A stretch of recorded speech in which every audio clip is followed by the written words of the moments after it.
Dinimiz кандай гана жеңилдин. Мисал үчүн тамак жеген учурда 3 эле шартыбыз бар экен. Биринчи баштаганда бисмилла, аягында альхамдулилла. Бирок ортосунда ой жүгүртүү болбосо, башындагы бисмилланын, аягындагы альхамдулилланын пайдасы болбой калат экен. Ортосунда ой жүгүртүшүбүз керек. Тамак аш өзүнөн келип калган жок.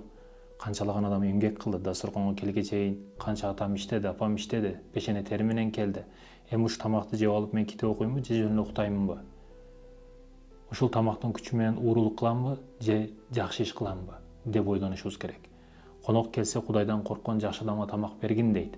Эгерде ал келген адам ууру болсо, жаман адам болсо, тамак берип койсоң, сен берген тамактын күчү менен ал дагы жаман ишин улантат дегени. Ошондуктан Кудайдан корккон адамга тамак бергин. Ким болбосун. Албетте, тамактан кийинки тамакка тиешелүү дуалар бар. Алардын бирөөсү кеңири айтылып жүргөнү Alhamdulillahillazzi at'amana wa saqana wa jalalna minal muslimin. Nimati jalillah şefaati ya Rasulullah. Манеси бизге тамак аш берген, ичимдик берген жана бизди мусулмандардан кылган Аллага мактоолор болсун. Булар жаттап алыш керек.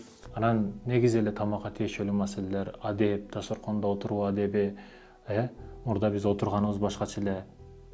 Ата-апаны карап бут тепесинен отуруу, дасторкондо оң кол менен тамак жөө, кол менен жөө, чайды биринчи улууга берүү, ошол сыяктуу адеп ахлактарды дагы балдарыбызга бүгүн үйрөтүп коюшубуз керек. Шаар жергесинде бүгүн өзгөчө дасторкон, дасторкондон кийинки дуа бата деген нерселер кылынбайт.